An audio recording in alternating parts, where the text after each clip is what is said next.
tout le monde, j'espère que vous allez bien. Si je vous dis roman classique, vampire, château dans un endroit mystérieux, vous allez peut-être me dire Dracula, mais cette semaine je vais vous parler en fait de Carmilla de Sheridan Le Fanu. Donc Sheridan Le Fanu est un écrivain irlandais de la fin du 19e siècle. Et la particularité de Carmilla, c'est qu'on va avoir donc un des premiers romans qui fait appel donc au personnage du vampire et qui a été publié plus de 20 ans avant Dracula de Bram Stoker. Donc il y a de grandes chances qu'en fait cette nouvelle ait inspiré le roman Dracula de Bram Stoker, car on y retrouve énormément de similitudes.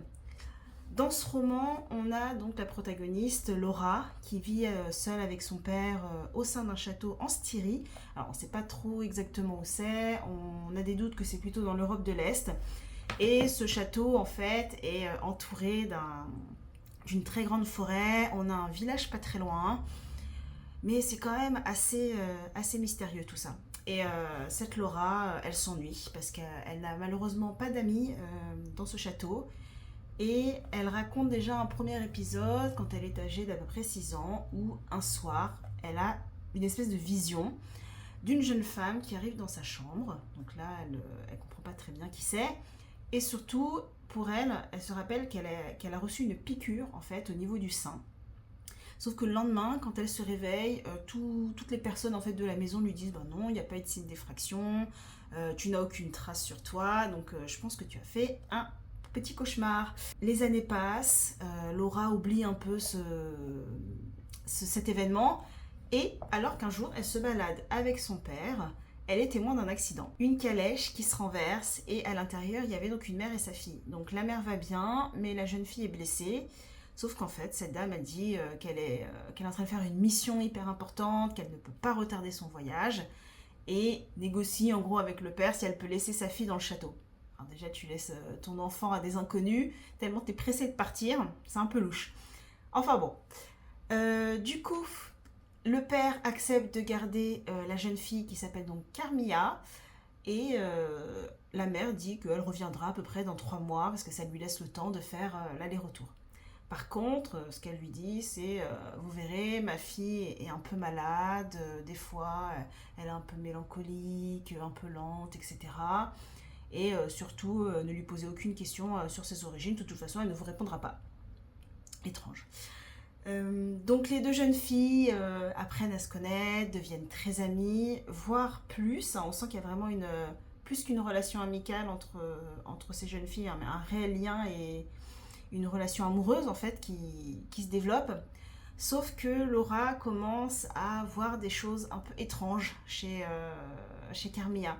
C'est-à-dire qu'elle dort une bonne partie de la journée, est prise parfois de crises de somnambulisme dans la nuit, refuse de participer à des offices religieux, mais bon, comme on est dans un roman gothique, cette protagoniste est assez naïve, note un peu tout ce qui se passe, mais ne fait pas encore les différents liens en se disant « Ah, peut-être il se passe quelque chose avec cette jeune fille ». Sauf qu'un jour, malheureusement, on apprend qu'une maladie commence un peu à se répandre dans le village et touche particulièrement les jeunes filles qui, au fur et à mesure des jours, se retrouvent de plus en plus affaiblies, et cette maladie va également toucher Laura. Voilà. Donc, qu'est-ce qui va se passer ensuite? Est-ce qu'elle va survivre? Est-ce qu'on va découvrir un peu plus sur les origines de Carmilla? Ça, je vous laisse le découvrir donc en lisant l'ouvrage. Ce que j'ai particulièrement aimé dans ce bouquin, bah, bien sûr, toute l'atmosphère en fait gothique, avec rien que l'endroit déjà, la Styrie, le château, la vaste forêt mystérieuse, etc. Ensuite, on a cette Carmilla qui arrive. On ne sait pas trop en fait ses origines. Il y a vraiment tout un grand mystère autour de ça. Une héroïne naïve qui est Laura, qui découvre de plus en plus d'informations mais ne fait pas encore les liens en fait entre ça. Et puis on a toujours en fait cette atmosphère mystérieuse autour d'anciennes familles, quelques superstitions aussi qui viennent, et ça vraiment ça donne une ambiance géniale dans ce bouquin.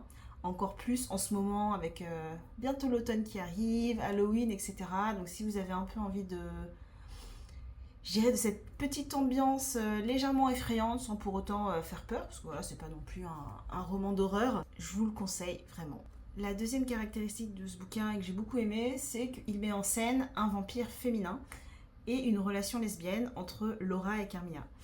Et en fait, on n'a pas ici un monstre, donc avec le vampire qui est sanguinaire, qui a absolument envie de tuer, mais ce qui est plutôt mis en avant par Sheridan Le Fanu, avant tout, c'est ce lien en fait qui va être tissé entre Laura et Camilla à travers leur amitié et qui va évoluer ensuite.